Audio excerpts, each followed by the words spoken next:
Bonsoir et bienvenue à la semaine 6 du cours de français à travers les médias. Cette semaine, on va parler de la religion. Et les thèmes dans cette vidéo vont être consacrés spécifiquement à la laïcité, c'est un concept assez complexe, et puis au lien entre la laïcité et la liberté d'expression. Alors, d'abord, une définition de la laïcité. Et en fait, il y a deux ou au moins deux définitions de la laïcité. La première, c'est une définition assez simple qui consiste à dire que c'est le principe de séparation des églises, des institutions religieuses et de l'État. Simplement. Le problème, c'est qu'il y a des experts qui disent que, en fait, c'est plus que ça, la laïcité, et ils s'appuient sur le contexte dans lequel le concept a été créé, dans lequel il est né. Et certains experts considèrent que c'est le libre exercice du culte sous le strict contrôle de l'État. Ça, c'est très important. Et pour des motifs d'ordre public. Pour eux, ce n'est pas une simple séparation des églises et de l'État. Ça consiste à maintenir l'Église centrale catholique. Ça donne le droit aux gens de pouvoir exercer une religion ou pas, d'en changer s'ils le veulent, et ça implique la discrétion des religions dans l'espace public. Ça aussi, c'est très important. Alors, les dates importantes de la laïcité. La date qui est souvent citée, c'est 1905 et la loi qui abroge le Concordat de 1801. Le Concordat, c'était le lien étroit entre les différentes institutions religieuses et l'État français. En 2004, donc très récemment, il y a une nouvelle loi qui a introduit une idée très spécifique aux écoles qui consiste à dire que dans les écoles, les collèges et les lycées publics, le port des signes ou tenues par lesquels les élèves manifestent ostensiblement une appartenance religieuse est interdit.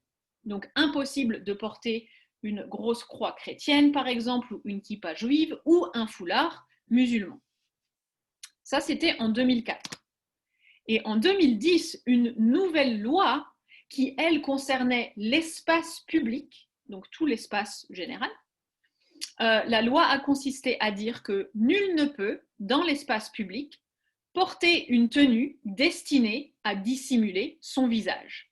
Et ça concerne donc le foulard, le niqab spécifiquement, le foulard qui couvre les cheveux, mais aussi le visage et qui ne laisse apparaître que les yeux.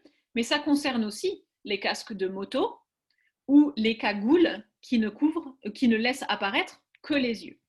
Donc, ça ne concerne pas a priori que le foulard musulman. Mais il y a des problèmes potentiels donc avec le fait que la laïcité a au moins deux définitions. Les deux définitions opposées se battent et l'un des deux camps, par exemple, se rebelle contre la stigmatisation de certaines religions.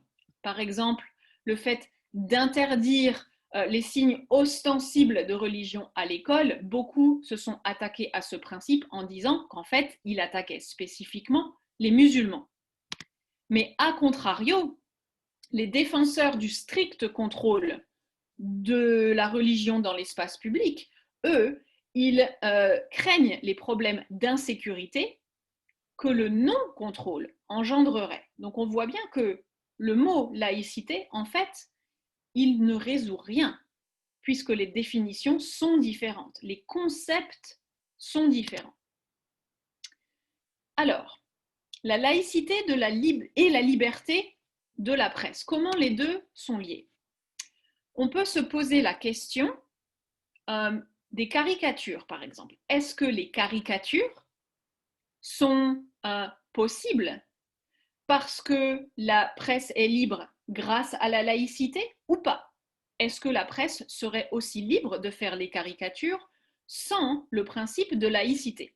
Je ne sais pas, on pourra en discuter. Les caricatures concernent l'extrémisme religieux en général.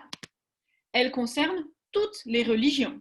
Mais est-ce que vraiment toutes les religions sont traitées de la même façon?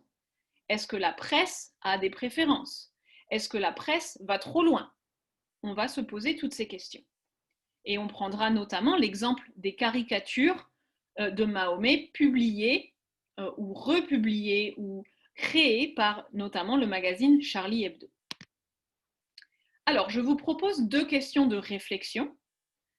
Premièrement, je voudrais que vous vous demandiez quelles sont les différences entre le traitement de la religion dans la vie publique française et la vie publique américaine.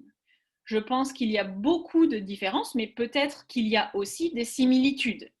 Et deuxièmement, je voudrais savoir, est-ce que vous êtes surpris par certaines des restrictions ou des libertés religieuses en France? Oui ou non?